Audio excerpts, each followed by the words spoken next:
akan belajar bahasa Inggris mengenai ketika saya cek di kamus-kamus dan juga online, Google Translate atau ya macam-macam lah. Ternyata ada di website yang namanya merriam-webster.com. Jadi salah satu kamus bahasa Inggris, terutama American English, yang reliable atau bisa dipercaya. Saya menemukan ini, jadi wah menarik juga ya. Kita cobain gimana cara menyebutkan kata-kata di sini menurut kamus tersebut. Dalam bahasa Inggris, baik yang British maupun yang American, ada beberapa kamus yang terpercaya atau reliable. Nanti saya tulis linknya di bawah, kamus-kamus apa saja. Dan untuk Merriam-Webster ini ada cerita di balik nama atau merger. Merger itu bersatu gitu, atau salah satu loyalty-nya dibeli gitu ya oleh Merriam. Terus udahnya jadi Merriam-Webster. Ada ceritanya tapi nanti di video selanjutnya, kalau enggak jadi panjang banget buat ngebahas kisah tentang itu. Dan linknya akan saya tulis juga di bawah supaya bisa dibaca sendiri ya, dalam bahasa Inggris, tapi nanti ya di Google Translate juga bisa ya ke bahasa Indonesia. Garis besarnya tahu lah kira-kira. Sekarang ada ini yang arti di bahasa Indonesianya adalah sering. Di kamus tersebut ternyata ada dua macam. Kita lihat di sini. Ini hasil dari saya mendengarkan terus-menerus pakai earphone. Ada tanda speakernya, jadi nanti bisa dicek juga sendiri, didengerin kira-kira bener nggak kayak gitu pelafalannya, ya. Karena ini tempatnya di satu huruf, tapi terdengarnya kayak dua huruf, jadi kira-kira setengah-setengah lah ya, nggak bisa dengan kecepatan yang sama. Jadi often. Ada satu versi lain juga, untuk huruf yang ini sama, tapi dia dengan F. Jadi ini tempatnya di satu huruf, ini tempatnya satu huruf. Karena dia bersatu dengan F, jadi lebih kedengeran sebagai OF, sebagai O. Ya, ini lebih ke OA, ini lebih ke O. Karena harus cepet-cepet jadi satu huruf dan harus nempel sama F. Often. Karena ini harus cepet kan? Kalau ini nyantai sebelum ke sini. Ini harus cepet baru ke sini. Ini saya tulis pakai huruf kecil karena terdengarnya kayak setengah suara gitu ya. Ada atau ada antara ada dan tiada gitu ya. Saya bingung. Tapi ada gitu. Jadi saya tulis aja lah pakai setengah ukuran. Jadi kesannya setengah suara juga. Kalau E yang dikasih curek atas, kalau bahasa Sunda itu curek, dibacanya E kayak di kata besok. Tapi kalau E yang nggak ada curek di atas, dibacanya E kayak di kata kemarin, ya. Jadi ini E, Y, E, bukan E, atau E, bukan E. Say, setengah suara ya. Say, kedengeran dikit ya. Nah ini juga ada, tapi nanti kita bahas. Katanya dipakai untuk orang-orang yang tinggal di selatan, south, kan selatan ya, southern, selatan. Orang-orang yang tinggal di wilayah atau area selatan, bagian selatan. Ini artinya bilang. Ini juga sama artinya bilang, tapi untuk subjek he, she, it.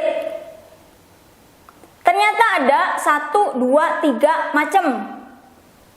Yang ini katanya kadang-kadang ada Kadang-kadang orang pakai ini.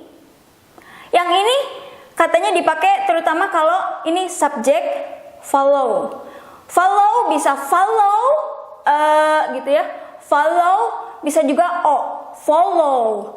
Tergantung mau British atau American. Follow, L-nya gitu ya. Follow atau follow. Follow. Yang penting jangan follow. Kalau follow itu artinya teman. Bisa dicek sendiri gimana menyebutkannya ya. Kalau FELLOW. Ini FOLLOW. Ini artinya sometimes, tapi saya singkat aja. Kadang-kadang, sometimes. Ini kan ini S, ini Z dibacanya. Nah, dua kata ya, 2 huruf. Jadi 1 huruf, tapi ya jadi lebih panjang, namanya juga pakai tempat 2 huruf ya. Lagi-lagi saya dengarnya kayak ada huruf yang agak-agak setengah gitu kedengarannya. Ini ini dan setengah suara. Says gitu ya. Strip ini maksudnya jadi 2 suku kata ini juga ya. Ini jadi 3 suku kata. Ingat, setengah suara. Az, sa, setengah suara. S-nya mah 1 suara, suara penuh. A-nya yang setengah. Says.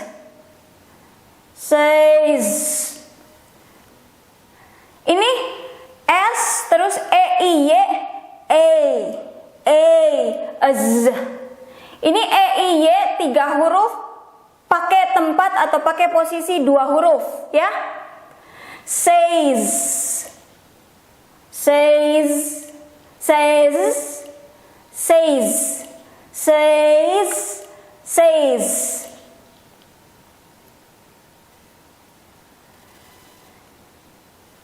Ini buat bilang sedang berkata, sedang bilang.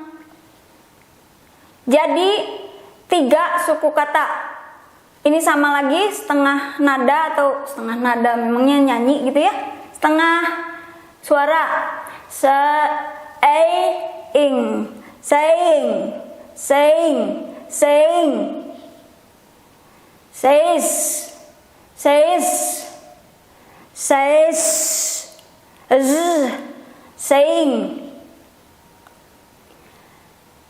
Yang ini bilang atau berkata, tapi untuk yang masa lalu, masa sudah berlalu atau dulu, udah lewat.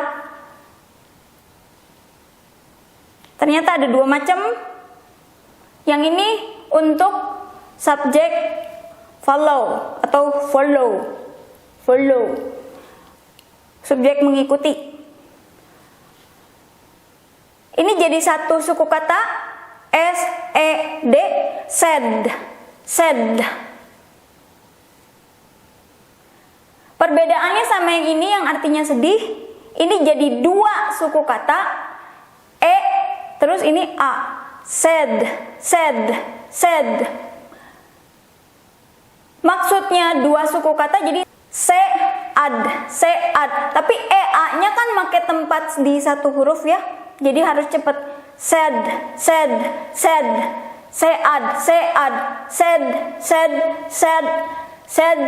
Ada A-nya dikit, ini said.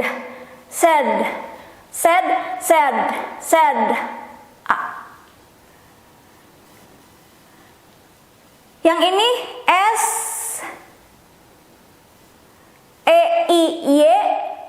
Ini 3 huruf di tempat 2 huruf. Terus D, E-I-Y, said.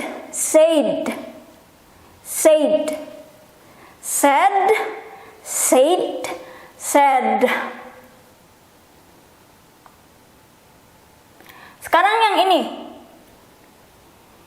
walaupun depannya sama, beda belakangnya aja, tapi beda dibacanya. Yang ini artinya oven. Yang ini bisa artinya lebih, bisa artinya selesai. Taunya dari mana? Ya dari kata-kata lain yang mengikuti kata ini. Di bahasa Indonesia juga kita kalau ada kata yang punya dua arti berbeda, kita lihat dari kata-kata lain yang mengikuti. Terus kita tahu, oh kata ini maksudnya ini. Terus atau kata yang lain, nanti dari kata-kata yang mengikutinya, oh artinya maksud yang itu. Gitu ya.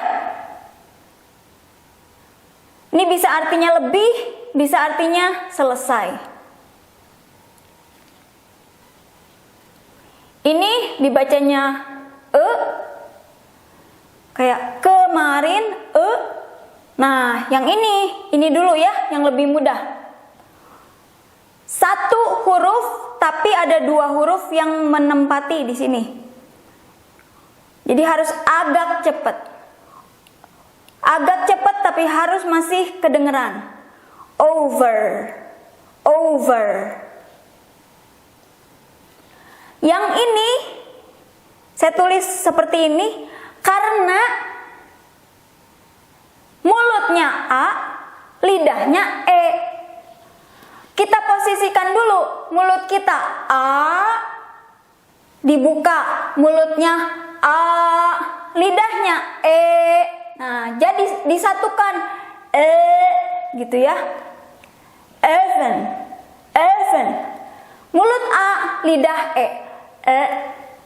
A, E. Even. E-nya harus pakai curek lah ya. Masa A, E. Apa ini karena bentukan huruf A tapi kedengarannya seperti E? Jadi oleh sebab itu jadi mulut A, lidah E. Even. Gitu. Ya. Sekarang yang ini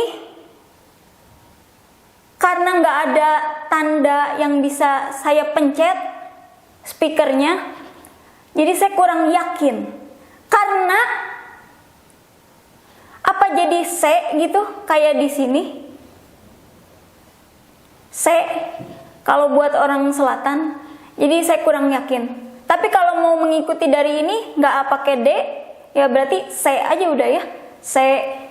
Tapi nggak tahu, jadi saya nggak tulis di situ. Ya, terima kasih.